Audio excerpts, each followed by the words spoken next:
Hello everyone and welcome to another episode of Wild Your Garden.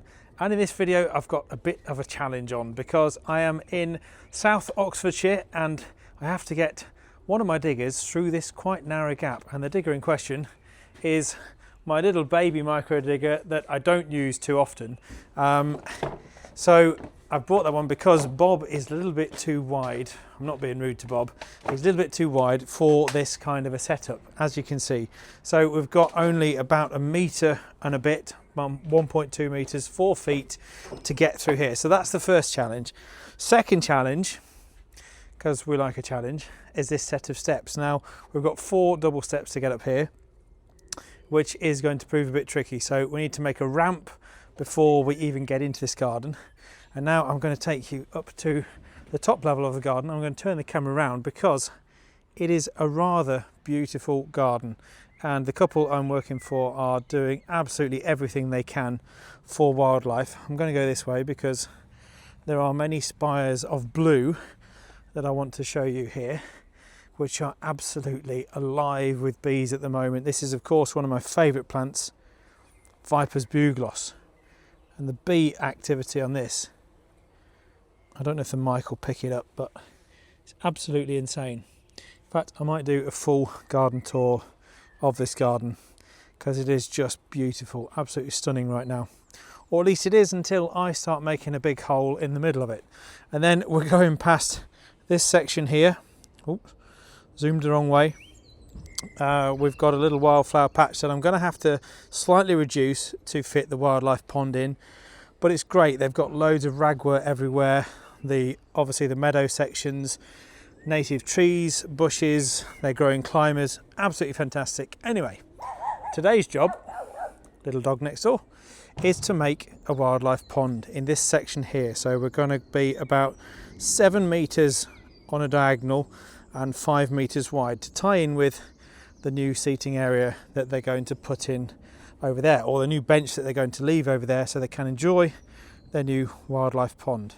So we've got to get the small digger through that rather small gap, up 4 sets of stairs, and then everything that comes out of this pond that isn't staying in the garden is going down those stairs, back through that gap and into a skip. So a lot of manual work on this one.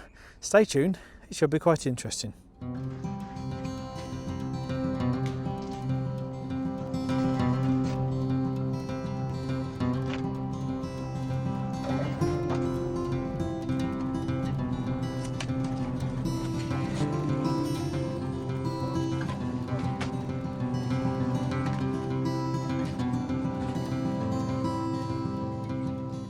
Right, well, after a slightly scary experience on the ramp of doom that Gareth constructed, that did work very well actually, I must say, the micro digger is now in the garden, in the spot where this pond is going to be. Before I reveal the size and shape of this pond, I just have a small job, which is to cut back some of this meadow. Now this may be the first and only time in my life that you'll see me cutting back a wildflower meadow in full bloom. Needs must. We're not going to cut back all of this area. We just need to cut it back enough to allow us room to put soil and create a rather cool feature in this garden, which is going to be a lovely south facing bee bank for solitary mining bees. So yeah, a really cool feature.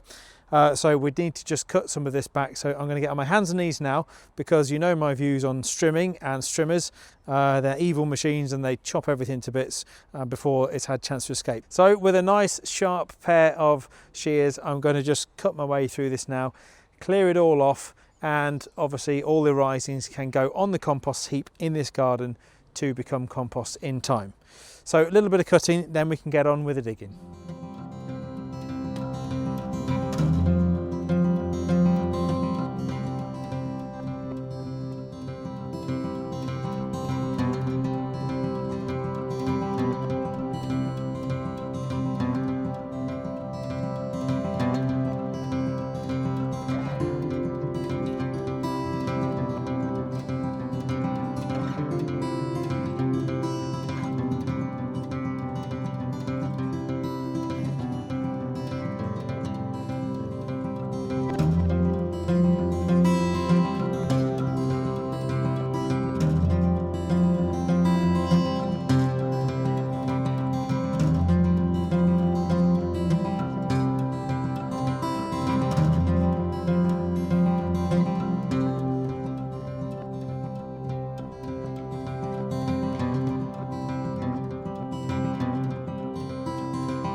Right, after a rather long day, we've really cracked on well, got all the turf stripped off, the level sorted around the margins. There's over a foot of difference in height. This garden is on a bit of a slight incline all the way up to the back of the garden or bottom of the garden, whichever way you look at it.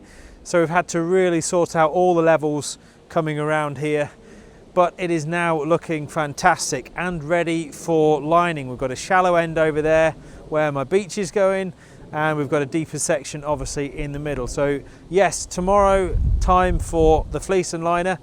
I can't wait to get this thing lined, then we can get the tap on. Stay tuned.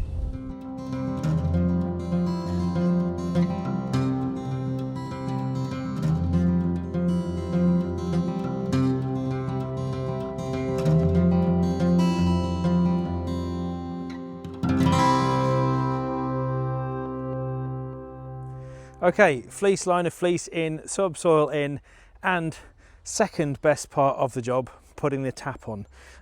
Obviously first best part of the job is of course planting it and then watching all the wildlife turn up. Anyway, I'm really pleased now that we've got the tap on. We can watch this thing slowly bring life into the garden, and as a first for Wild Your Garden, we officially have 3 taps on the go, which is pretty cool, and obviously means that this will fill up pretty quickly, fingers crossed. 2 of the water sources are actually from 2 great big 500 litre water butts that are on site that are brimming with water, so that's great. So it's really going to be the best water possible for filling up a wildlife pond. Obviously tap water with all the nitrates and phosphates and everything is not ideal, but needs must. And of course, when I'm travelling all over the UK, I don't have too many options or thousands of litres of water kicking about usually. So now it's time for a quick bite to eat while this thing fills up. Then we can think about finishing off the margins, and before you know it, we'll be planting them and then sowing the seed. And stay tuned, because there's a really cool little feature that we're adding to this garden around the margins of the pond, which is going to be a great little habitat for wildlife.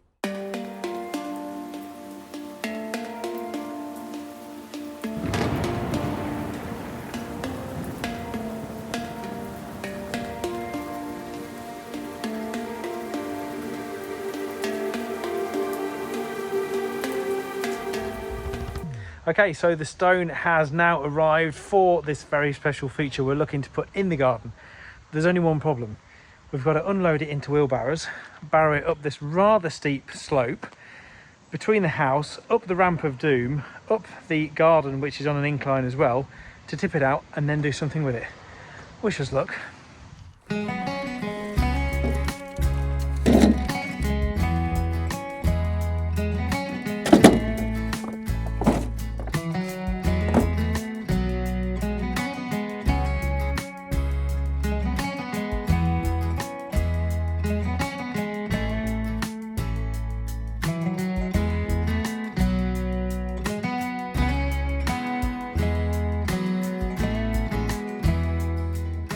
Well, that is amazing.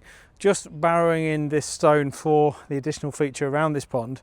And Gareth, with his keen eyes, has already spotted not 1 but 2 pond skaters on the surface of this pond. There's not even any oxygenating plants or lilies or anything in it. It's just water, but it just goes to show the pulling power that a wildlife pond can have in your garden.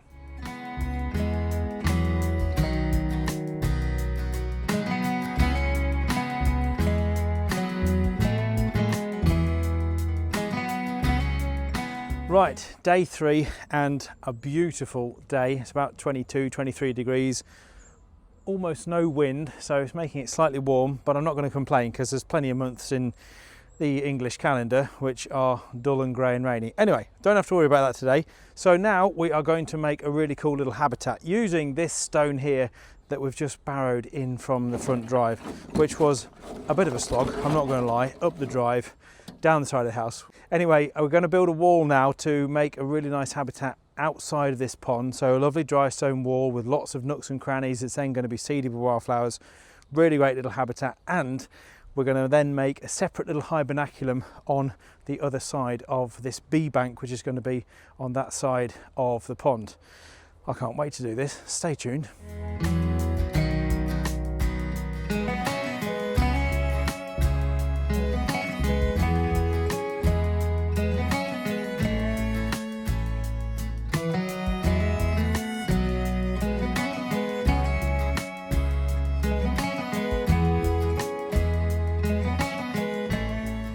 Okay, emergency brake in proceedings.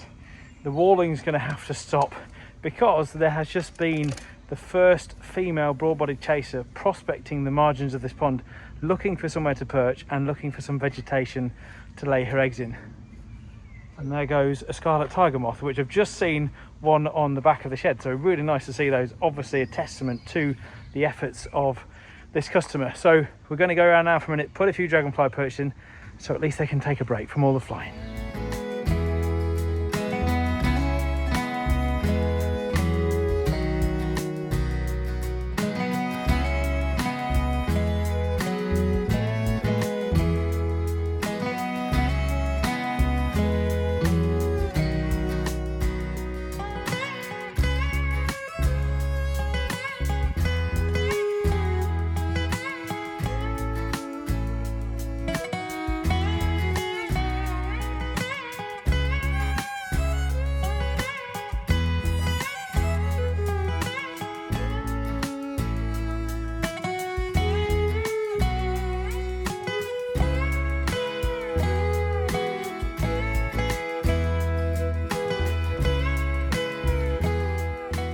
So what a swelteringly hot afternoon it's been. It's been 23, 24 degrees, although it's felt a lot hotter because there's been absolutely no wind until now, of course, that we're packing up for the day. So yes, we've now got the dry stone walling in, the bee bank and the hibernaculum all complete over that side. Just the last little bit of prep work with the rake tomorrow, and then we can get it all seeded with wildflowers and native grasses, of course. And the only other job left to do is to get this whole thing planted up, because this afternoon it's been amazing to see both the male and the female broad-bodied chaser patrolling this pond. The female looking desperately for somewhere to lay her eggs. Unfortunately there was no greenery when she arrived, but I'm sure she'll be back. I've now already added the oxygenators and the lilies to this pond, so we've got a little bit less to do tomorrow. And we've also, as you can see, put up lots of dragonfly perches, 7 in total. Have I gone too far? Let me know in the comments. I don't think so. And lots of log stacks as well around the pond for the other dragonflies, things like the southern hawkers, to come and lay their eggs into. Oh, and we've also had an emperor dragonfly as well patrolling, only briefly, but it did come into the garden. So absolutely fantastic. There's now diving beetles as well, which are coming up for air regularly. Pond skaters. This thing isn't even planted and it's already attracting so much life to the garden. Okay, last final push in a second to get this thing planted and seeded, then we're done. Stay tuned.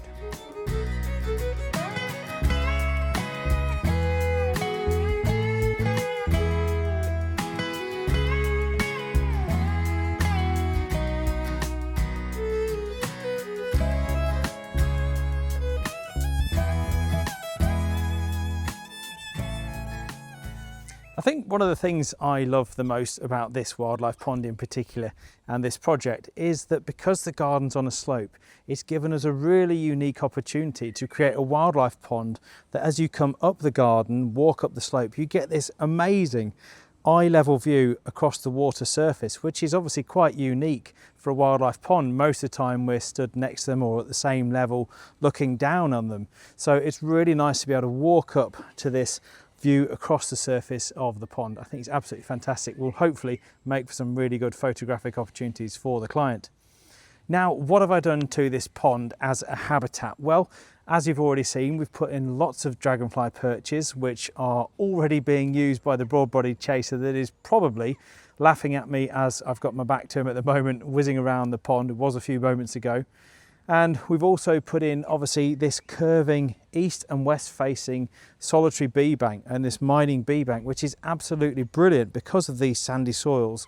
They're really going to adore this kind of slightly angled bank where they can then burrow into and have their little egg chambers. Absolutely fantastic. Really can't wait to see how many are going to use this. There's already solitary bees using some of the bee hotels that the clients have put up in this garden. And in with that, we've obviously got this really brilliant hibernaculum, which is going to act as a great place for all the frogs, toads, newts, when they turn up, because I know they just will, to use in the autumn and the winter time. And we've got the added bonus, of course, of that cracking little clay pipe that goes right the way through into the middle of this hibernaculum, where these animals have then got easy access to all these nooks and crannies. And by getting underground and in amongst all these boulders and rocks, they're obviously going to stay at a much higher temperature than if they were exposed trying to hide in some long grass or just under a single log in the wintertime. So great habitat for them as well. We've obviously added all the wildflowers to the margins of the pond, many plants, lilies, oxygenators, and they're all native indigenous species to the UK, of course. The water itself will obviously clear within a matter of days. It's just been clouded up a little bit by me planting and Gareth planting this afternoon. So yes, I expect that to clear, and we've already got so much insect life. There are now 3 pond skaters on the surface of the pond.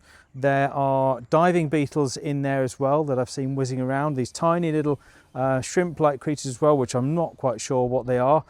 And it's buzzing with life even before we finish planting. So I can't wait to see red kites that we've had all around us, by the way, for the last few days. You can see one there in the background, these majestic birds.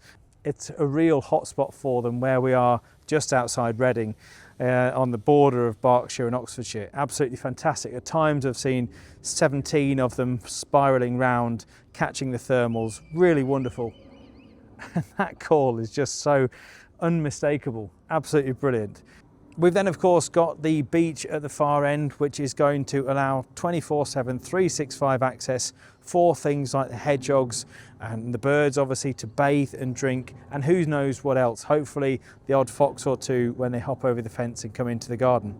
All the margins of course have now been seeded with native wildflowers and grasses, and I've got a specific wildflower mix different to the one around the margins of the pond that I've used on this bee bank. So I really can't wait to see how many of those wildflowers come up and start to develop in the next year or two, which will of course add to this amazing garden. And I really should take my hat off to the clients at this point, because they are doing everything, and I mean everything, in this garden to encourage wildlife. They've got patches of ragwort that they've left, which we've seen many cinnabar moths using and laying their eggs on. We've got an absolute border of Viper's bugloss, which is one of my favourite plants, I'm sure you already know, which has been humming with bees every time I've walked past it over the last couple of weeks. They've got patches of wildflower meadow as well, with loads of oxeye daisies at the moment, lots of different grasses, and even my favourite wildflower, bird's foot trefoil. So they really are doing so much for wildlife. I think I need to come back and do an entire tour on this garden just to show you what they are doing when this pond is established. So add that to the list, Joel. Make sure you come back. Anyway, thank you so much for watching. I really hope you've enjoyed today's video. I hope you've enjoyed seeing us turn what was just a piece of grass into an absolute eclectic mix of habitats for wildlife within what is really only 20 or 30 square meters. So I hope this inspires you to go and do something in your own garden or on your balcony, even if it's just planting a pot for pollinators, or getting a little wildlife barrel pond and planting it up for all the kind of wildlife that will still visit you 10 stories up on a balcony. Anyway, thank you so much for watching. Feel free to subscribe if you've enjoyed the video. Stay tuned, stay wild, and I'll see you all very soon.